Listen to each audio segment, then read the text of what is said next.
आप सभी का स्वागत है ऑनलाइन स्टडी 99 चैनल में।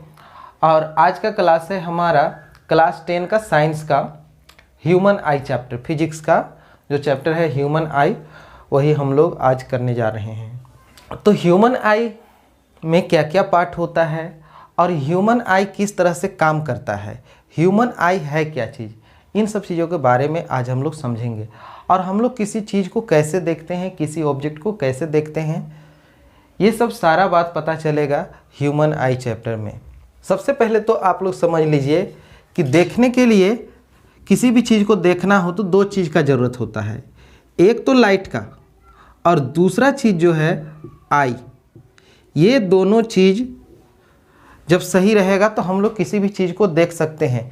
किसी भी चीज़ को देखने के लिए लाइट और आई दोनों का आवश्यकता होता है। अब लाइट नहीं है, मान लीजिए कोई रूम है और रूम पूरा अंधेरा है, उसमें लाइट नहीं है, तो हम लोग का आई सही रहते हुए भी हम लोग को कुछ दिखाई नहीं देता है। आप लोगों ने देखा होगा कि रात को जब लाइट बंद है तब हम लोग उठकर इधर उधर देखते हैं तो कुछ भी दिखाई नहीं देता है, जबकि हम लोग का आई सही है फिर भी दिखाई नहीं देता है। दूसरा बात, अगर लाइट मिल रहा हो और आई सही नहीं हो तब भी हम लोग को देखने में प्रॉब्लम होगा। लाइट मिल रहा है लेकिन आंख बंद कर लीजिए, आंख बंद कर लीजिएगा तो लाइट रहते हुए भी आप कुछ नहीं देख सकते हैं। यानी कि किसी ऑब्जेक्ट को देखने के लिए लाइट और आई दोनों का कॉम्बिनेशन होना ज़रूरी है। इसका मतलब यह है कि किसी भी चीज़ को देखने में लाइट हम लोग को हेल्प करता है। और 10 क्लास में ये दोनों ही चैप्टर हम लोग को पढ़ना है। फिजिक्स में लाइट भी चैप्टर पढ़ना है, आई भी पढ़ना है। तो हम लोग आज ह्यूमन आई पढ़ रहे हैं। तो किसी चीज़ को देखने के लिए लाइट का ज़रूरत पड़ता है। अब देखिए, कोई चीज़ को हम लोग किस तरह से देखते हैं। मान लीजिए कोई ऑब्जेक्ट है, अब कोई ऑब्जेक्ट को जब हम लोग देखते हैं और उस पर जब लाइट पड़ता है तो वो लाइट रिफ्लेक्ट होने के बाद हमारे आई पर आता है। कोई ऑब्जेक्ट को हम लोग देख रहे हैं, उस पर लाइट पड़ेगा, लाइट रिफ्लेक्ट होगा और रिफ्लेक्शन के बाद हमारे आई पर आएगा और रेटिना में इमेज बनेगा। जिस चीज़ को भी हम लोग देख रहे हैं, जिस ऑब्जेक्ट को देख रहे हैं, उसका इमेज बनेगा रेटिना में।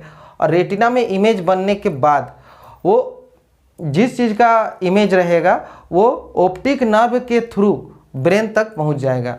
ऑप्टिक नर्व के द्वारा ब्रेन तक मैसेज चला जाएगा और ब्रेन से हम लोग समझ लेंगे कि क्या चीज़ देख रहे हैं, या किसी चीज़ को देखने के बाद हम लोग किस तरह से रिएक्ट करेंगे। तो रिएक्ट करना तो ब्रेन का काम है, लेकिन देखने का काम आई का है। तो हम लोग एक एक करके पूरा समझते हैं कि आई क्या है। आई एक तरह का स्फेरिकल बॉल है। ये स्फेरिकल बॉल है जिसका डायमीटर 2.3 सेंटीमीटर होता है। आई स्फेरिकल बॉल के जैसा है। अब देखिए, आई जितना हम लोग को दिख रहा है बाहर से, बस उतना ही नहीं है, उसके पीछे भी है, पूरा स्फीयर के समान गोल है। और इसका डायमीटर जो है एक एडल्ट ह्यूमन में लगभग 2.3 सेंटीमीटर होता है। तो इस साइज का आई होता है। अब इसमें और क्या क्या चीज़ होता है, बहुत सारा चीज़ होता है। यहाँ पर देखते हैं हम लोग, ये जो कलरफुल पार्ट है, आई का जो कलरफुल पार्ट है, ब्लैक या ब्राउन कलर का जो देखते हैं, वो आइरिस कहलाता है। और आइरिस में ही लेंस होता है। और आई में कौन सा लेंस होता है, तो ये कन्वेक्स लेंस होता है आई में। उसके बाद उसी में बीच में क्या रहता है, प्यूपिल रहता है। और जो वाइट पोर्शन है आई का, ये वाइट पोर्शन कॉर्निया कहलाता है। और आई के अंदर जो स्फेरिकल बॉल है उसके अंदर जेली लाइक मटेरियल होता है जिसको विट्रस ह्यूमर कहा जाता है। जो जेली लाइक मटेरियल यहाँ पर है इसको क्या कहा जाता है, विट्रस ह्यूमर। इसके बाद जो पीछे जो स्क्रीन होता है यहाँ पर, उस स्क्रीन को रेटिना कहते हैं। और यहाँ से आई से ऑप्टिक नर्व जुड़ा होता है जिसके थ्रू किसी भी तरह का इमेज ब्रेन तक पहुँचता है, तो ये कहलाता है ऑप्टिक नर्व। तो ये मेन पार्ट हो गया आई का। और भी पार्ट है इसमें।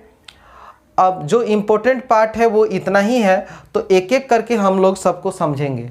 सबसे पहले हम लोग देखते हैं कि कॉर्निया क्या है।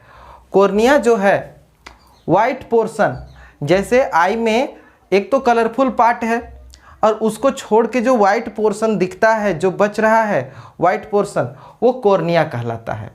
दूसरा है हमारा लेंस। अब ये जो लेंस है, ये अभी बता चुके आप लोगों को कि आई में किस तरह का लेंस है। तो आई में कन्वेक्स लेंस है। इसी लेंस के थ्रू, इसी लेंस के द्वारा हम लोग देखते हैं जो इमेज बनता है आई में, वो इसी लेंस के द्वारा बनता है। कोई ऑब्जेक्ट को देखते हैं हम लोग, उस ऑब्जेक्ट से लाइट रेज इस लेंस से होते हुए आई में एंटर करता है और उसके बाद उसका इमेज बनता है। तो लेंस का ये काम है। उसके बाद तीसरा जो है, थर्ड जो है, वो है प्यूपिल। प्यूपिल क्या होता है? लेंस में ही बीच में जो पोर्शन होता है उसको प्यूपिल कहते हैं, और प्यूपिल से ही लाइट हमारे आई में एंटर करता है। Amount of light entering the I is controlled by the pupil. Pupil के द्वारा कंट्रोल होता है कि आई में कितना लाइट एंटर करेगा और कितना लाइट एंटर नहीं करेगा। तो अमाउंट ऑफ लाइट जो एंटर करेगा आई में, उसको कंट्रोल करने का काम किसका है? उसको कंट्रोल करने का काम है प्यूपिल का। अब प्यूपिल छोटा हो तो कम लाइट एंटर करेगा, प्यूपिल बड़ा हो तो ज़्यादा लाइट एंटर करेगा। अब इसमें एक चीज़ और समझ लीजिए, जैसे जब हम लोग बहुत ज़्यादा धूप से या बहुत ज़्यादा लाइट से अंधेरे कमरे में, अंधेरे रूम में, डार्क रूम में प्रवेश करते हैं तो हम लोग को तुरंत में कुछ दिखाई नहीं देता है। इसका क्या कारण है? तो जब हम लोग ज़्यादा लाइट में होते हैं, जब ज़्यादा लाइट में होते हैं तो पुपिल अपने साइज को छोटा कर लेता है, पुपिल कॉन्ट्रैक्ट हो जाता है, थोड़ा सिकुड़ जाता है, जिससे कि आई में कम लाइट एंटर कर सके। क्योंकि जब हम लोग ज़्यादा लाइट में थे तो इतना ज़्यादा लाइट था कि उतना ज़्यादा लाइट का आवश्यकता नहीं था हमारे आई को, इसलिए प्यूपिल का साइज क्या हो गया था? छोटा हो गया था, ताकि आई में कम लाइट एंटर कर सके। लेकिन जैसे ही हम लोग डार्क रूम में आते हैं तो डार्क रूम में किसी चीज़ को देखने के लिए हम लोग को ज़्यादा लाइट का ज़रूरत है, और प्यूपिल का साइज हम लोग का छोटा है क्योंकि हम लोग ज़्यादा लाइट से आए हुए हैं, और इस वजह से हम लोग को दिखता नहीं है। उस समय तुरंत में नहीं दिखेगा, लेकिन धीरे धीरे क्या होगा? प्यूपिल का साइज थोड़ा बड़ा होगा, धीरे धीरे प्यूपिल का साइज थोड़ा बड़ा होगा, तब धीरे धीरे लाइट का मात्रा बढ़ेगा, अमाउंट ऑफ लाइट बढ़ेगा आई में, तब हम लोग क्लियर देख सकते हैं। इसी तरह से जब आप डार्क रूम से तेज लाइट वाले रूम में चले जाते हैं या डार्क रूम से निकलते हैं पूरा बाहर में जहाँ पर बहुत ज़्यादा लाइट हो, तो वहाँ क्या दिक्कत होता है? वहाँ पर भी कुछ दिखाई नहीं देता है। इसका कारण है कि जब हम लोग डार्क रूम में थे तब हम लोग का प्यूपिल का साइज जो है बड़ा था, प्यूपिल का साइज बड़ा था जब हम लोग डार्क रूम में थे, क्योंकि ज़्यादा लाइट का ज़रूरत था। और जब हम लोग डार्क रूम से लाइट वाले रूम में चले जाते हैं तो वहाँ इतना लाइट है कि आवश्यकता से अधिक लाइट है। अब इस स्थिति में हम लोग को कुछ दिखाई नहीं देगा, क्योंकि लाइट हम लोग के आँख में बहुत ज़्यादा पड़ रहा है। तब क्या होगा कि धीरे धीरे प्यूपिल का साइज कॉन्ट्रैक्ट होगा, धीरे धीरे कम होगा, और जब इसका साइज पूरा सिकुड़ जाएगा तो कम लाइट एंटर करेगा आई में, और तब हम लोग आसानी से देख सकते हैं। तो प्यूपिल के साइज को छोटा होने में या बड़ा होने में जितना समय लगता है उतना देर तक हम लोग को कुछ भी दिखाई नहीं देता है। एडजस्ट करने में थोड़ा सा समय लगता है। आप लोगों ने देखा होगा कि जब भी आप लोग सिनेमा हॉल जाते हैं तो घुसने के बाद कुछ भी दिखाई नहीं देता है, लेकिन थोड़ा देर हो जाता है तो देखते हैं कि सब कुछ नॉर्मल है, सब कुछ आसानी से दिख रहा है। तो प्यूपिल अमाउंट ऑफ लाइट को कंट्रोल करता है जो हमारे आई में एंटर करता है। नेक्स्ट है हमारा रेटिना। रेटिना क्या है? तो देखिए, ये जो आई है इसके बैक पोर्शन में, पीछे पोर्शन में यहाँ पर जो स्क्रीन है उसको रेटिना कहते हैं, और जो भी इमेज बनता है वो इसी स्क्रीन पर बनता है। यानी कि आई में इमेज कहाँ पर बनता है? रेटिना में बनता है। अब बहुत लोग कहेंगे कि लेंस में बनता है, लेंस में दिख रहा है। नहीं, लेंस में दिख रहा है अलग बात है, लेकिन इमेज कहाँ बनेगा? रेटिना में बनेगा। और कैसा इमेज बनता है रेटिना में? Real and inverted, real and inverted image बनता है रेटिना में।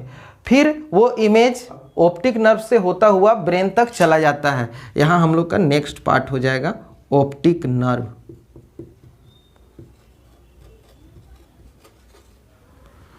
तो ऑप्टिक नर्व से होता हुआ ब्रेन तक चला जाता है, और ब्रेन ही किसी तरह का इमेज को एनालिसिस करता है, उसको समझता है। जो इन्वर्टेड इमेज बना हुआ है, इन्वर्टेड को सीधा करके ब्रेन समझ लेता है कि क्या इमेज है, किस तरह का इमेज है। उसके बाद ये तो ऑप्टिक नर्व है। हाँ, एक बात यहाँ पर आप लोग याद रखिएगा कि अगर किसी का आई पूरा सही है, कोई प्रॉब्लम नहीं है आई में, लेकिन अगर ऑप्टिक नर्व में प्रॉब्लम होता है तब भी उसको दिखाई नहीं देता है। क्यों नहीं दिखाई देता है? क्योंकि आई तो एक कैमरे की तरह है, आई का काम है किसी तरह के इमेज को कैप्चर करना कैमरे के जैसा। अब यहाँ पर आई में इमेज तो कैप्चर हो गया, लेकिन ऑप्टिक नर्व में अगर कोई प्रॉब्लम है तो ये इमेज ब्रेन तक नहीं पहुंच रहा है। तो ब्रेन तक नहीं पहुंचेगा तब भी हम लोग नहीं देख सकते हैं। देखने का काम तो ब्रेन का है, आई का नहीं है। आई बस एक कैमरा की तरह है जो इमेज को कैप्चर करता है, लेकिन देखता कौन है? ब्रेन। तो कभी कभी होता है किसी का एक्सीडेंटली ऑप्टिक नर्व में चोट पहुंच गया, ऑप्टिक नर्व कट गया यहाँ से, मान लीजिए तो कट जाएगा, तो आई सही रहते हुए भी उस व्यक्ति को कुछ भी दिखाई नहीं देगा। तो ऑप्टिक नर्व भी हमारे लिए बहुत इम्पोर्टेंट है। जितना भी पार्ट है आई का सभी इम्पोर्टेंट है। कोई भी एक पार्ट काम करना बंद कर देता है तो इससे हम लोग को प्रॉब्लम हो सकता है। और एक पॉइंट ये रह गया आइरिस। आइरिस किसको कहते हैं? कलरफुल पार्ट ऑफ आई। आई में जो कलरफुल पार्ट है इसको हम लोग आइरिस कहते हैं। और ये जितना भी चीज़ बताते जा रहे हैं सब चीज़ को ध्यान से सुनिएगा, ध्यान से समझिएगा, स्किप करते जाइएगा, समझ में नहीं आएगा। यहीं से छोटा मोटा क्वेश्चन उठा के पूछ दिया जाता है एग्जाम में और आप लोग बता नहीं पाते हैं। अब कितना बार बोर्ड में पूछा गया है कि कलरफुल पार्ट ऑफ आई को क्या कहते हैं? बहुत बार पूछा गया है। अब कोई लेंस बोलेगा, कोई कुछ बोलेगा, कोई प्यूपिल बोलेगा, लेकिन सही आंसर क्या होगा? आइरिस होगा, colourful part of eye. Working of eye एक बार समझ लीजिए कि आई किस तरह से काम करता है। देखिए ये आई है।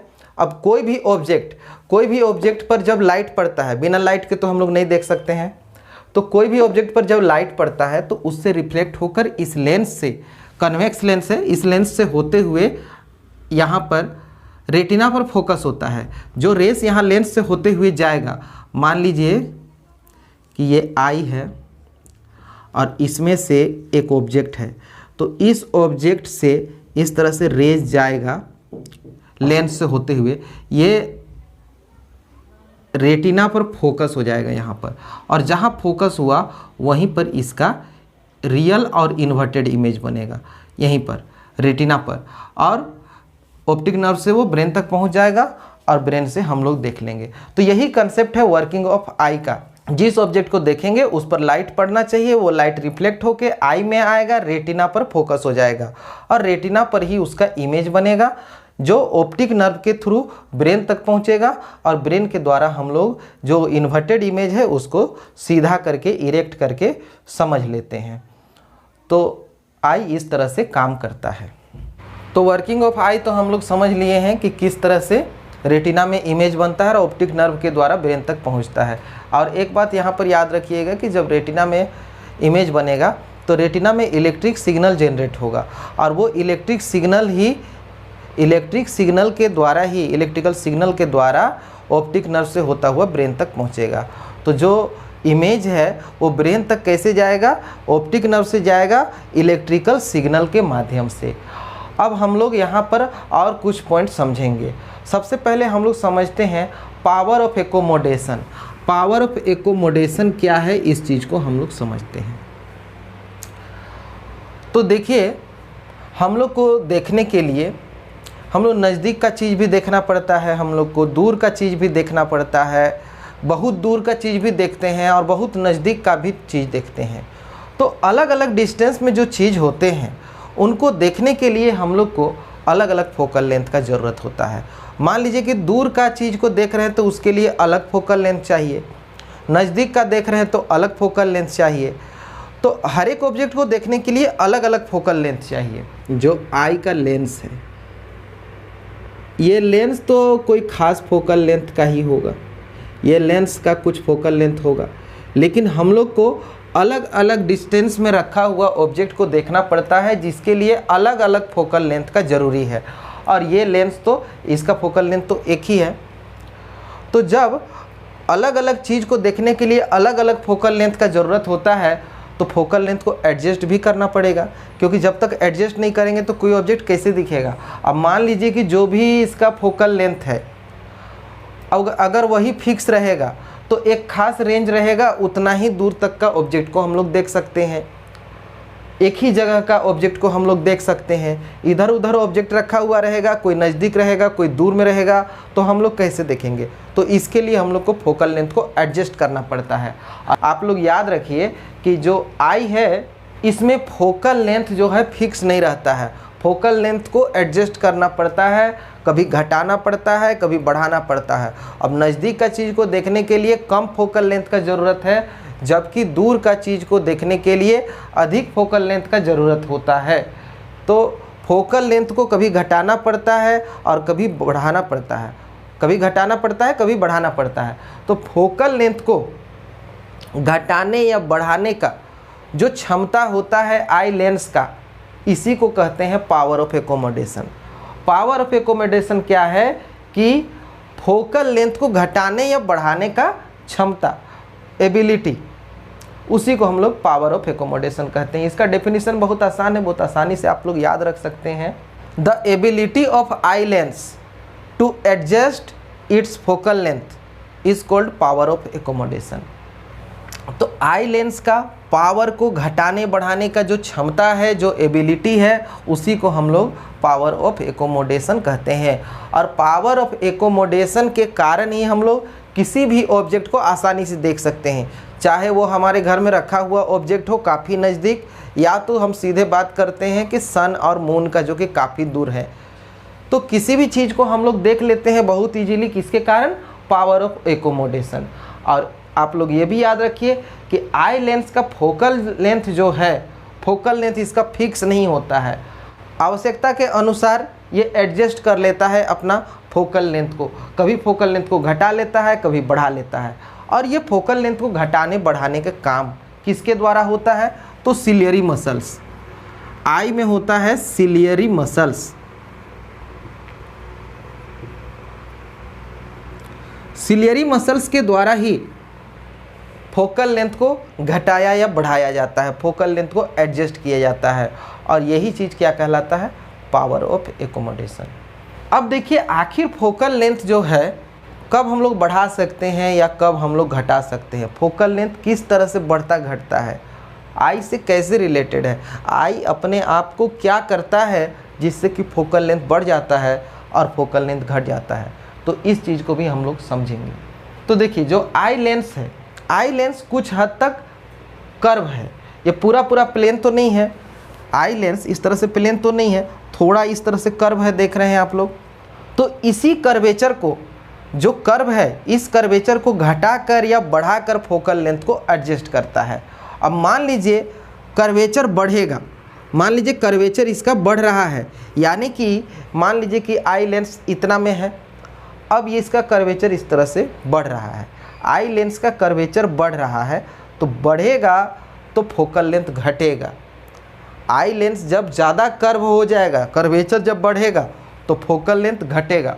और जब ये कर्वेचर घटेगा यानी कि कर्वेचर कम होगा, मान लीजिए कि इतना कर्वेचर है, अब धीरे धीरे ये कम हो रहा है, तो कम होने से क्या होगा? फोकल लेंथ बढ़ेगा। तो इसको क्लियरली समझिए कि ये कर्वेचर हो गया और ये फोकल लेंथ। अगर कर्वेचर बढ़ रहा है, अगर कर्वेचर इंक्रीज होगा तो फोकल लेंथ क्या होगा? डिक्रीज होगा। इसी तरह से अगर कर्वेचर डिक्रीज होगा तो फोकल लेंथ क्या होगा? इंक्रीज होगा। तो कर्वेचर को बढ़ा करके या घटा करके फोकल लेंथ को एडजस्ट किया जाता है, और फोकल लेंथ को एडजस्ट करने का जो एबिलिटी होता है वही क्या कहलाता है? Power of accommodation. अब इसका कर्वेचर जो है, आई लेंस का जो कर्वेचर है उसका बढ़ने का या घटने का लिमिट होता है। कर्वेचर को बढ़ने का या घटने का एक लिमिट होता है। कर्वेचर बहुत ज़्यादा बढ़ा नहीं सकते हैं या बहुत ज़्यादा घटा नहीं सकते हैं। तो इस चीज़ को ध्यान से समझिए। मान लीजिए ये कर्वेचर इस तरह से है, इतना कर्व्ड है, तो इसका एक लिमिट है कि इस तरह से इतना कर्व हो सकता है। अब उससे ज़्यादा तो नहीं होगा, एक लिमिट तक आके रुक जाएगा, उससे ज़्यादा कर्व नहीं हो सकता है। कर्वेचर को बहुत ज़्यादा बढ़ाया नहीं जा सकता है। अब अगर कर्वेचर कम करने का बात करें तो ये पूरा पूरी इस तरह से प्लेन तो हो सकता है, इतना पूरा पूरी। जो आई लेंस है, जिसमें जो आइरिस है ब्लैक कलर वाला, उसी का बात कर रहे हैं कि वो अगर पूरा इस तरह से सीधा होना चाहिए तो हो सकता है, पूरा प्लेन हो सकता है, पूरा प्लेन हो जाएगा जब कर्वेचर नहीं रहेगा, थोड़ा मोड़ा रहेगा तो उसका बात नहीं हो रहा है। मान लीजिए कि पूरा कर्वेचर क्या हो गया, प्लेन हो गया, कर्व एकदम कम हो गया, पूरा प्लेन हो गया, तो कर्व बहुत ज़्यादा कम हो जाएगा तो फोकल लेंथ क्या हो जाएगा, इंक्रीज हो जाएगा। और इस स्थिति में हम लोग काफ़ी दूर का ऑब्जेक्ट को भी देख सकते हैं। इसलिए हम लोग का दूर में देखने का जो एबिलिटी है वो बहुत ज़्यादा है। हम लोग इन्फिनिटी तक देख सकते हैं। जैसे आप लोग देखते हैं कि सन देख लेते हैं, हम लोग मून देख लेते हैं, ये सब चीज़ हम लोग देख लेते हैं, हम लोग इन्फिनिटी तक देख लेते हैं। क्यों? क्योंकि पूरा कर्वेचर को डिक्रीज किया जा सकता है, इस तरह से पूरा प्लेन हो सकता है। इसको ध्यान से समझिएगा, जैसे ये कर्वेचर है, ये कर्वेचर है, तो इस तरह से ये जो है पूरा प्लेन हो सकता है। लेकिन कर्वेचर को बहुत ज़्यादा बढ़ाया नहीं जा सकता, ऐसे पूरा नहीं कर सकते हैं। कर्वेचर को बहुत ज़्यादा बढ़ाया नहीं जा सकता है, यानी कि बहुत नज़दीक का वस्तु को नहीं देखा जा सकता है। तो हम लोग का देखने का जो क्षमता है, एक रेंज है, उसी के अंतर्गत हम लोग देखते हैं। अब आप लोग को बता ही दिए कि कर्वेचर को बहुत ज़्यादा इंक्रीज नहीं कर सकते हैं, इसलिए फोकल लेंथ को बहुत ज़्यादा डिक्रीज नहीं कर सकते हैं, और बहुत नज़दीक का वस्तु को हम लोग नहीं देख सकते हैं। तो हम लोग कितना दूर तक देख सकते हैं? हम लोग 25 सेंटीमीटर तक का देख सकते हैं। एक नॉर्मल हेल्दी आई के लिए हम लोग 25 सेंटीमीटर दूर तक का ऑब्जेक्ट को देख सकते हैं, उससे नज़दीक का नहीं देख सकते हैं। आप लोग कभी कोशिश कीजिएगा कि एकदम बुक को इतना में सटा के पढ़ने का, पूरा आँख में सटा के पढ़िएगा, तो नहीं हो पाएगा। क्योंकि क्या होगा, बहुत ज़्यादा कर्वेचर होने लगेगा, कर्वेचर बढ़ने लगेगा, और ज़्यादा कर्वेचर बढ़ने लगेगा तो इससे एक तनाव महसूस कीजिएगा, आँख में दर्द महसूस होगा, आई में दर्द महसूस होगा, क्योंकि बहुत ज़्यादा कर्वेचर हम लोग नहीं बढ़ा सकते हैं। इसलिए काफ़ी नज़दीक के चीज़ों को हम लोग नहीं देख सकते हैं, लेकिन दूर की चीज़ों को क्लियर देख सकते हैं। तो पावर ऑफ एकोमोडेशन तो आप लोगों को समझ में आ गया होगा। पावर ऑफ एकोमोडेशन क्या है? The ability of eye lens to adjust its focal length. उससे हम लोग आगे बढ़ते हैं। अब हम लोग देखते हैं नियर पॉइंट क्या होता है।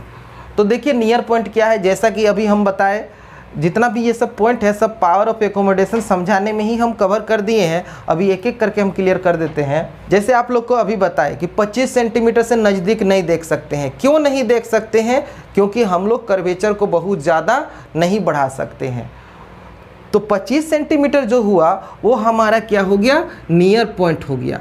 नियर पॉइंट 25 सेंटीमीटर, यानी कि हम लोग नज़दीक में 25 सेंटीमीटर तक देख सकते हैं, उससे नज़दीक का नहीं देख सकते हैं। अब आप लोग कहिएगा कि नहीं हम लोग तो देख लेते हैं, 25 से नज़दीक का भी देख लेते हैं। तो उसका कारण यह है कि थोड़ा बहुत कुछ देर तक के लिए देख सकते हैं, लेकिन जो नियर पॉइंट है हमारा 25 सेंटीमीटर, अब जिसका आई ख़राब हो जाता है या उसका विज़न चला जाता है, उसको कोई प्रॉब्लम हो जाता है, मायोपिया, हाइपरमेट्रोपिया ये सब हो जाता है, तो उन लोग में तो नज़दीक करने से ही दिखेगा ना। अब मान लीजिए कि 25 सेंटीमीटर देखने का नियम है, लेकिन आपको 25 सेंटीमीटर नहीं 15 सेंटीमीटर में ही दिखने लग रहा है। 15 सेंटीमीटर में आप रख कर देख रहे हैं, इसका मतलब समझ जाइए कि आपको मायोपिया है। आगे हम लोग देखेंगे डिफेक्ट ऑफ विज़न। तो आपको मायोपिया है, इसलिए आप 25 सेंटीमीटर से नज़दीक का देख ले रहे हैं। नॉर्मल आई के लिए 25 सेंटीमीटर है, तो 25 सेंटीमीटर हम लोग का क्या हो जाएगा, नियर पॉइंट हो जाएगा। अब हम फार पॉइंट का बात करते हैं। अभी हम आप लोग को बताएं कि कर्वेचर को जो है कम किया जा सकता है, पूरा पूरी इस तरह से किया जा सकता है। जब इतना कम कर लेंगे तो फोकल लेंथ हमारा क्या हो जाएगा, इन्फिनिटी हो जाएगा, बहुत ज़्यादा हो जाएगा फोकल लेंथ। तब हम लोग दूर का भी ऑब्जेक्ट को देख सकते हैं। आप लोग स्टार वगैरह भी देख लेते हैं जो कि काफ़ी दूर है हम लोग से। तो हम लोग देख रहे हैं कि फार पॉइंट कितना होता है, इन्फिनिटी। इन्फिनिटी का मतलब क्या हुआ, काफ़ी दूर तक, कोई इसका लिमिट नहीं है, बहुत दूर तक हम लोग देख सकते हैं। तो near point 25 centimetre, far point infinity हो गया। दोनों चीज़ आप लोगों को समझ में आ गया होगा। तो अब रेंज देख लीजिए, रेंज क्या होता है। रेंज कहने का मतलब है कि हम लोग कहाँ से कहाँ तक देख सकते हैं, नज़दीक में कहाँ तक देख सकते हैं और दूर में कहाँ तक देख सकते हैं। तो देखिए नज़दीक में हम लोग 25 सेंटीमीटर तक तो देख ही रहे हैं, तो 25 सेंटीमीटर नियर पॉइंट हो गया हमारा। और फार पॉइंट कितना हो गया हमारा, इन्फिनिटी। इन्फिनिटी का इस तरह का साइन होता है। तो रेंज जब भी बात किया जाए, कोई भी पूछे कि आई का रेंज क्या होता है, तो हम लोग को यही बोलना है 25 सेंटीमीटर टू इन्फिनिटी, यानी कि नियर में 25 सेंटीमीटर और फार में इन्फिनिटी तक हम लोग देख सकते हैं। तो ये हो गया हमारा रेंज। तो ये बात क्लियर हो रहा होगा, आप लोगों को समझ में आ गया होगा अच्छी तरह से कि पावर ऑफ एकोमोडेशन क्या है और कर्वेचर से क्या रिलेशन है। और ये कर्वेचर को कम ज़्यादा करने का काम किसका है? सिलियरी मसल्स का। सिलियरी मसल्स के द्वारा कम ज़्यादा होता है। ये चीज़ आप याद रख लीजिएगा। कर्वेचर इंक्रीज होगा तो फोकल लेंथ डिक्रीज होगा, यानी कि नज़दीक का चीज़ दिखेगा। कर्वेचर डिक्रीज होगा यानी कि कर्वेचर कम होगा, ये जो कर्व है उससे थोड़ा सीधा होगा तो फोकल लेंथ इंक्रीज होगा और तब हम लोग दूर का चीज़ को देख सकते हैं। तो जितना नज़दीक का चीज़ देखना चाहिएगा उतना आई इस तरह से होगा, तो बहुत ज़्यादा ऐसे नहीं हो सकता है। अब जब ज़बरदस्ती आप कोशिश कीजिएगा तो बहुत ज़्यादा ऐसे होगा, तो उसी के चलते आई में हम लोग को दर्द महसूस होगा, तनाव महसूस होगा। तो ये सब पॉइंट क्लियर हो गया। अब हम लोग कैटरैक्ट का बात करते हैं। कैटरैक्ट क्या है? तो कैटरैक्ट को हिंदी में कहते हैं मोतियाबिंद। मोतियाबिंद है, कैटरैक्ट को हिंदी में मोतियाबिंद कहते हैं। तो मोतियाबिंद एक डिजीज़ है। इसमें क्या होता है, जो आई लेंस है इस आई लेंस के ऊपर एक लेयर आ जाता है। आई लेंस के ऊपर एक लेयर आ जाता है परमानेंटली, और उसके चलते हम लोग कोई ऑब्जेक्ट को क्लियर नहीं देख सकते हैं, क्योंकि इसके ऊपर एक कोटिंग टाइप का हो जाता है। और ये होता है एज बढ़ने के साथ साथ। एज बढ़ने से कम एज के लोगों को तो कैटरैक्ट का समस्या नहीं होता, मोतियाबिंद का नहीं होता है, लेकिन एज बढ़ने के साथ क्या होता है, इसके ऊपर एक लेयर आ जाता है और इसके चलते खासकर 65 साल 70 साल 75 साल के जो बुज़ुर्ग होते हैं उन लोगों में कैटरैक्ट देखने को मिलता है। तो इसका सर्जिकल द्वारा हम लोग इसको ठीक करा सकते हैं, इसका सर्जरी हो सकता है। सर्जरी में क्या होता है कि यहाँ से जो कोटिंग आ गया है, यहाँ पर जो कवरिंग आ गया, जो लेयर आ गया है, उस लेयर को सर्जरी के द्वारा हटा दिया जाता है और हटाने के बाद उसको सब क्लियर दिखने लगता है। तो ये है हमारा कैटरैक्ट। तो इतना समझ में आ गया होगा, तो हम लोग आगे बढ़ते हैं और अब हम लोग देखते हैं defect of vision. Defect of vision क्या है इसके बारे में हम लोग देखेंगे। और ये जो डिफेक्ट ऑफ विज़न है ये बहुत इम्पोर्टेंट है इस चैप्टर में। इस चैप्टर में डिफेक्ट ऑफ विज़न से क्वेश्चन आना ही आना है। तो जितना भी विज़न बता रहे हैं डिफेक्ट, उसको ध्यान से समझिएगा। 3 डिफेक्ट देखने को मिलता है आई में। पहला मायोपिया, दूसरा हाइपरमेट्रोपिया और तीसरा प्रेस बायोपिया। तो इन तीनों के बारे में हम लोग डिटेल से समझते हैं कि क्या है, इसमें क्या क्या क्वेश्चन रहता है। इसमें क्वेश्चन मेनली इस तरह से रहता है कि मायोपिया है क्या, उसका कोजेस क्या है, किस कारण से होता है, और तीसरा उसको करेक्ट कैसे किया जाता है। और इस पर हर एक साल क्वेश्चन जरूर देखने को मिलता है। तो आप लोग ध्यान समझिएगा। मायोपिया का मतलब है नियर साइटेडनेस। इसमें क्या होता है, इसमें नज़दीक का चीज़ दिखेगा और दूर का नहीं दिखेगा। इसमें नज़दीक का चीज़ क्लियर दिखेगा। देखिए समझ लीजिए इसको, नियर ऑब्जेक्ट जो होगा, नियर ऑब्जेक्ट एकदम क्लियर दिखाई देगा, जबकि फार ऑब्जेक्ट जो दूर में जो ऑब्जेक्ट होगा वो नोट क्लियर दिखाई नहीं देगा। तो दूर का वस्तु क्लियर नहीं दिखाई देगा, नज़दीक का वस्तु क्लियर दिखाई देगा, तो इसको हम लोग मायोपिया बोलेंगे। अब बहुत लोगों को इसमें क्या लगता है कि जैसे मायोपिया है, नियर साइटेडनेस है, तुरंत समझ लेंगे कि नियर का दिखाई नहीं देगा। लेकिन ध्यान दीजिए, यहाँ नियर का चीज़ क्लियर दिखाई देगा, नियर का चीज़ क्लियर दिखाई देगा और दूर का क्लियर नहीं दिखाई देगा। तो मायोपिया नाम है नियर साइटेडनेस। नियर से यही समझना है कि नियर का दिखेगा, नियर का क्लियर दिखेगा और दूर का नहीं दिखेगा। इसमें कंफ्यूज नहीं होना है, क्लियरली समझ लेना है कि नियर का चीज़ जब क्लियर दिखता है और दूर का चीज़ जब क्लियर नहीं दिखता है तो इस चीज़ को हम लोग मायोपिया कहते हैं। अब मायोपिया होता क्यों है और मायोपिया होता है तब क्या होता है?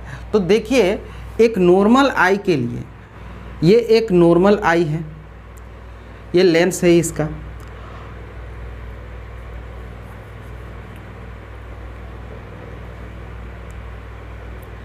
इस तरह से जब लाइट रेज आई में एंटर करता है तो ये रेटिना पर फोकस होता है, यानी कि दोनों रेज रिफ्रैक्शन के बाद जब लेंस से गुजरता है लाइट तो रिफ्रैक्ट हो जाता है, रिफ्रैक्शन के बाद दोनों रेज रेटिना पर कटता है, यानी कि रेटिना पर फोकस होता है नॉर्मल आई के लिए। लेकिन जब मायोपिक आई में क्या होता है, जब किसी को मायोपिया हो जाता है तब क्या होता है, जब किसी को मायोपिया हो जाता है, नियर साइटेडनेस हो जाता है, तो उसमें रेटिना के पहले ही फोकस हो जाता है। रेटिना तो यहाँ है लेकिन फोकस कहाँ हो जाता है, पहले ही। अब मान लीजिए कि ये रेटिना है और पहले ही फोकस हो गया, तो पहले यहीं पर फोकस हो गया, तो इस चीज़ को हम लोग मायोपिया कहते हैं। और इसी के कारण कोई ऑब्जेक्ट, दूर का ऑब्जेक्ट क्लियर नहीं दिखता है, जबकि नज़दीक का क्लियर दिखता है। कहने का मतलब है कि 25 सेंटीमीटर से नज़दीक में ही उसको दिखने लगता है। जिसको भी मायोपिया का प्रॉब्लम हो जाता है 25 सेंटीमीटर से नियर में ही उसको चीज़ दिखाई देने लगता है, लेकिन बहुत ज़्यादा दूर में दिखाई नहीं देगा, उसका नियर पॉइंट सामने आ जाता है, नियर पॉइंट सामने आ जाता है और फार पॉइंट भी इन्फिनिटी से सामने आ जाता है। तो ये प्रॉब्लम कहलाता है मायोपिया, जिसमें याद रखना है मायोपिया में होता क्या है, रेटिना के पहले ही फोकस हो जाता है, रेटिना के फ्रंट में फोकस हो जाता है। अब जितना इधर फोकस हुआ है तो इतना उसको प्रॉब्लम है, समझिए इतना विज़न उसका कम है। अब इस विज़न को ठीक करना होगा। अब मायोपिया होने का कारण क्या है, तो इसका कारण है कि कर्वेचर का बढ़ जाना। आई लेंस का जो कर्वेचर है वो अगर बढ़ जाए, और दूसरा कारण है इलोंगेशन ऑफ आई बॉल। आई का साइज जो है, आई बॉल का साइज अगर थोड़ा बढ़ जाता है या कर्वेचर थोड़ा बढ़ जाता है तो इस स्थिति में मायोपिया हो जाता है। और तब क्या होता है, तब रेटिना में नहीं कटकर, रेटिना में फोकस ना होकर रेटिना के पहले ही फोकस हो जाता है, रेटिना के फ्रंट में फोकस हो जाता है। इससे कोई ऑब्जेक्ट 25 सेंटीमीटर से नज़दीक में ही दिखाई देने लगता है, जबकि थोड़ा दूर बढ़ाते हैं, थोड़ा आगे बढ़ाते हैं तो हम लोग को दिखाई नहीं देता है। दूर करने पर दिखाई नहीं देता है और नज़दीक करने पर दिखाई देता है। अब इसको ठीक कैसे किया जाएगा, तो मायोपिक आई को ठीक करने के लिए हम लोग को कनकेव लेंस का चश्मा लगाना पड़ेगा। कनकेव लेंस का जब हम लोग चश्मा पहनते हैं, कनकेव लेंस का जब उपयोग करते हैं तो कनकेव लेंस से ये ठीक हो जाता है। अब इसमें कनकेव लेंस कितना पावर का लगेगा तो हर एक व्यक्ति के लिए अलग अलग, ऐसा नहीं है कि जितना भी मायोपिया पेशेंट हो सबको कनकेव लेंस सेम पावर का चश्मा लगा सकते हैं। अब देखिए इसी में किसी का यहाँ कटा, किसी का यहाँ भी तो कट सकता है, किसी का उससे पहले भी कट सकता है। अब मान लीजिए कि इतना पहले कट रहा है तो इतना डिस्टेंस उसको कवर करना होगा तो इसको ज़्यादा पावर का चश्मा लगेगा। किसी को इधर यहाँ पर कट रहा है तो इसकी तुलना में इसको कम पावर का चश्मा लगेगा।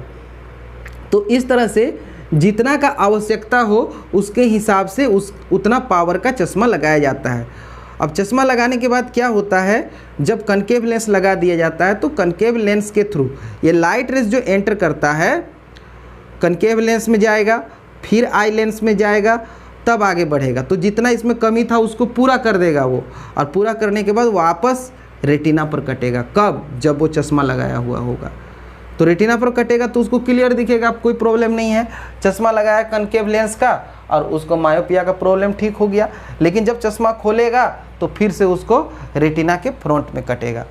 तो उसका इलाज यही है कि उसको एनी टाइम चश्मा का प्रयोग करना पड़ेगा, कनकेव लेंस का प्रयोग करना पड़ेगा, और इससे वो मायोपिया को ठीक कर सकता है। चश्मा का यूज करके आराम से पढ़ सकता है, लिख सकता है, इधर उधर देख सकता है, कोई प्रॉब्लम नहीं है। अब देखिए दूसरा है हमारा हाइपरमेट्रोपिया, फार साइटेडनेस। तो फार साइटेडनेस या हाइपरमेट्रोपिया क्या है, इसके बारे में हम लोग समझते हैं।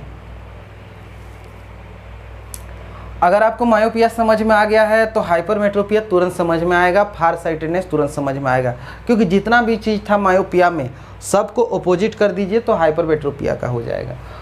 अब देखिए हाइपरमेट्रोपिया फार साइटेडनेस यानी कि दूर का चीज़ क्लियर दिखेगा और नज़दीक का चीज़ क्लियर नहीं दिखेगा। तो यहाँ पर हम लोग लिख सकते हैं कि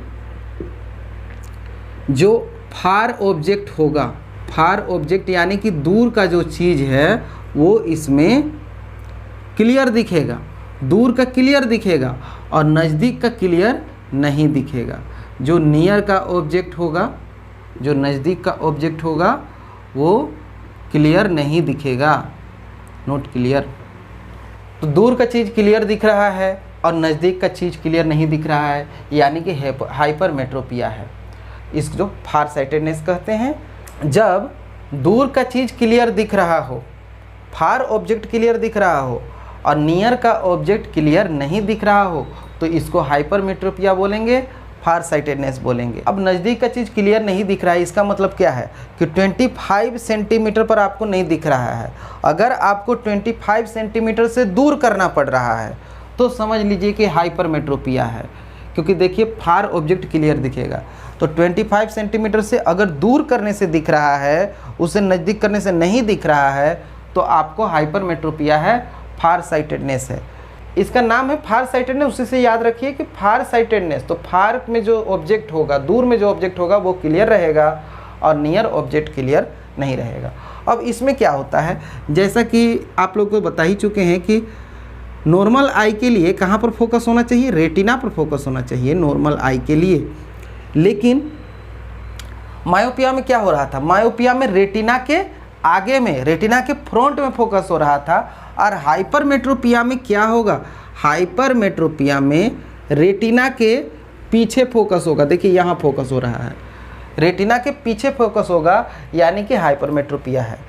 तो इसमें पीछे फोकस होगा, लेकिन होना चाहिए था रेटिना में, पीछे हो रहा है। इसी के चलते हम लोग को देखने में प्रॉब्लम हो रहा है। क्या प्रॉब्लम हो रहा है, नियर का ऑब्जेक्ट क्लियर नहीं दिख रहा है।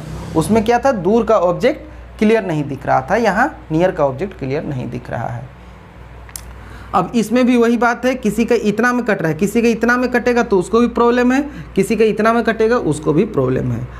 और इसका होने का कारण क्या है, eye ball becomes too small. Eye ball अगर बहुत छोटा हो जाए तो उससे हो सकता है, और कर्वेचर बहुत ज़्यादा कम हो जाए, कर्वेचर अगर डिक्रीज कर जाता है तो उससे भी हो सकता है। Focal length becomes too long, focal length अगर बहुत लॉन्ग हो जाता है, फोकल लेंथ बढ़ जाता है, तो उसके कारण भी यह हो सकता है। अब इसको करेक्ट कैसे किया जाएगा, तो करेक्ट किया जाएगा suitable power of convex lens से। कन्वेक्स लेंस का चश्मा लगाना पड़ेगा, वो भी सूटेबल पावर का। सूटेबल पावर क्यों, क्योंकि सबको अलग अलग पावर का ज़रूरत है। किसी को यहाँ कट रहा है तो उसको ज़्यादा पावर का चाहिए, यहाँ कट रहा है तो उससे कम, यहाँ कट रहा है तो उससे कम, सबको अलग अलग पावर का कन्वेक्स लेंस चाहिए। तो इसलिए किसी भी तरह का आई में प्रॉब्लम हो, और जनरली इस एज में, आप लोग के एज में या हम लोग के एज में, इस एज में जनरली प्रॉब्लम होता है मायोपिया और हाइपरमेट्रोपिया। प्रेस बायोपिया जो तीसरा वाला है वो कम से कम 40 के बाद होता है, किसी किसी को पहले भी हो सकता है, लेकिन जनरली जो देखा जाता है मायोपिया और हाइपरमेट्रोपिया। तो आप लोग को याद रखना है कि मायोपिया को ठीक करना है तो कनकेव लेंस का चश्मा यूज करेंगे, और हाइपरमेट्रोपिया को ठीक करने के लिए कन्वेक्स लेंस का चश्मा यूज करेंगे। तो जब कन्वेक्स लेंस का चश्मा यूज करते हैं तो क्या होता है, यहाँ पर कन्वेक्स लेंस लग जाएगा इस तरह से। अब जो लाइट रेज है वो कन्वेक्स लेंस से होता हुआ आई लेंस में जाएगा, और आई लेंस से फिर रेटिना में जाएगा।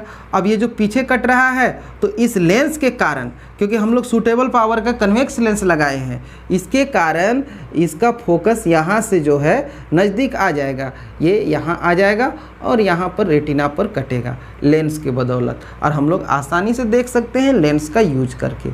लेकिन अगर हम लोग चश्मा खोल देते हैं तो फिर से वो पीछे ही कटेगा।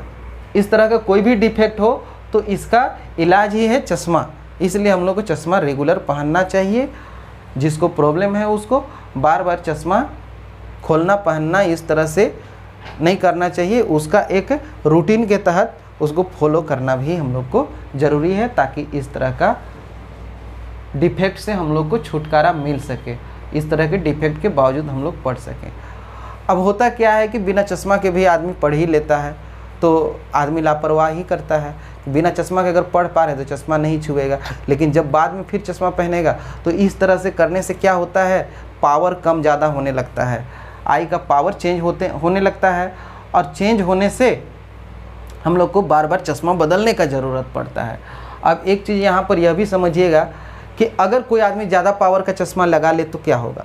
ज़्यादा पावर का लगाने से भी उसको प्रॉब्लम होगा अगर सूटेबल पावर नहीं लगाता है वो। तो अब मान लीजिए कि इसको इतना पावर का चश्मा लगेगा, चश्मा का पावर उतना होना चाहिए जिसमें कि ये लेंथ एडजस्ट हो जाए, ये लेंथ वापस यहाँ आ जाए, लेकिन वो ज़्यादा पावर का चश्मा लगा लिया। तो ज़्यादा पावर का चश्मा लगाने से क्या होगा, एडजस्ट तो इतना ही करना है लेकिन पावर ज़्यादा है तो ये इसका कटिंग पॉइंट को यहाँ करने की बजाय यहाँ तक ले आएगा, ज़्यादा पावर का लगा लेगा। तो अब यहाँ तक लाने से क्या होगा, ये तो रेटिना के फ्रंट में अब कटने लगा, यानी कि उसको मायोपिया का प्रॉब्लम हो गया। तब उसको क्या होगा, चश्मा खोला तो हाइपरमेट्रोपिया और चश्मा पहना तो मायोपिया, इस तरह का प्रॉब्लम उसको हो जाएगा, दोनों प्रॉब्लम हो जाएगा। इसीलिए कहा जाता है कि सूटेबल पावर का चश्मा लगाना चाहिए और समय समय पर पावर को चेक भी करवाते रहना है कि पावर घटा है, बढ़ा है, कुछ चेंज हुआ है, ये सब देखते रहना ज़रूरी है। तो मायोपिया और हाइपरमेट्रोपिया समझने के बाद अब हम लोग प्रेस बायोपिया समझ लेते हैं कि प्रेस बायोपिया है क्या। देखिए कि एज बढ़ने के साथ क्या होता है, एज जैसे जैसे बढ़ते जाता है वैसे पावर ऑफ एकोमोडेशन जो है कम होते जाता है, पावर ऑफ एकोमोडेशन कम हो जाता है। और इसके कारण क्या होता है कि जो नियर पॉइंट है हम लोग का 25 सेंटीमीटर वो थोड़ा दूर चला जाता है, नियर पॉइंट थोड़ा दूर चला जाता है, 25 सेंटीमीटर से ज़्यादा हो जाता है नियर पॉइंट, और इसके कारण देखने में प्रॉब्लम होने लगता है। तो इस स्थिति को प्रेस बायोपिया कहते हैं। जब पावर ऑफ एकोमोडेशन का क्षमता कम हो जाए तो पावर ऑफ एकोमोडेशन का एबिलिटी कम हो जाने के कारण जो नियर पॉइंट है वो थोड़ा दूर चला जाता है और इससे हम लोग नज़दीक का वस्तु को, नियर का ऑब्जेक्ट को क्लियर नहीं देख पाते हैं, और यही चीज़ कहलाता है प्रेस बायोपिया। और प्रेस बायोपिया क्यों होता है, सिलियरी मसल्स के कमज़ोर हो जाने के कारण। सिलियरी मसल्स जो पावर ऑफ एकोमोडेशन करता है, अब सिलियरी मसल्स कमज़ोर हो जाता है तो पावर ऑफ एकोमोडेशन पर भी इफेक्ट पड़ता है, और इसके कारण नियर पॉइंट थोड़ा फार चला जाता है और देखने में प्रॉब्लम होता है नियर का ऑब्जेक्ट को। तो इस स्थिति को प्रेस बायोपिया कहते हैं। और प्रेस बायोपिया जनरली जो है एज बढ़ने के साथ होता है, 40 के एज में, लगभग 40 समझ सकते हैं कि 40 का एज हो गया तो उसके बाद संभावना है किसी को कि प्रेस बायोपिया हो जाए। अब ये ज़रूरी नहीं है कि हर आदमी 40 के एज वाला को प्रेस बायोपिया होगा ही, वो कोई ज़रूरी नहीं है, लेकिन अधिकतर लोगों को हो जाता है प्रेस बायोपिया। प्रेस बायोपिया को ठीक करने के लिए कॉन्वेक्स लेंस का चश्मा लगाना पड़ता है, कॉन्वेक्स लेंस से ये ठीक हो जाता है। अब बहुत बार यह देखा गया है कि एज बढ़ने के साथ साथ बहुत लोगों में यह प्रॉब्लम होता है कि मायोपिया और हाइपरमेट्रोपिया दोनों प्रॉब्लम एक साथ हो जाता है। ना तो उसको नज़दीक का चीज़ क्लियर दिख सकता है, ना ही दूर का चीज़ क्लियर दिख सकता है। जब नज़दीक का चीज़ क्लियर नहीं दिख रहा हो, दूर का चीज़ क्लियर नहीं दिख रहा हो, तो उसको बाइफोकल लेंस का चश्मा लगाना पड़ता है। और ये भी प्रेस बायोपिया में ही आता है, प्रेस बायोपिया में ही ये भी आता है कि एज बढ़ने के साथ साथ कभी कभी किसी में ऐसा प्रॉब्लम हो जाता है कि मायोपिया और हाइपरमेट्रोपिया दोनों प्रॉब्लम एक साथ हो जाता है। ना तो नज़दीक का चीज़ क्लियर दिखता है और ना ही दूर का चीज़ क्लियर दिखता है। इस स्थिति में उसको बाइफोकल लेंस का चश्मा लगाना पड़ता है, बाइफोकल लेंस। तो जैसा कि नाम है इसका क्लियर, बाइफोकल लेंस यानी कि दो लेंस लगता है। अब मायोपिया और हाइपरमेट्रोपिया दोनों प्रॉब्लम एक साथ है तो दोनों लेंस भी एक साथ लगेगा। और इस तरह का जो चश्मा होता है उसमें डबल लेंस होता है, ऊपर अलग नीचे अलग।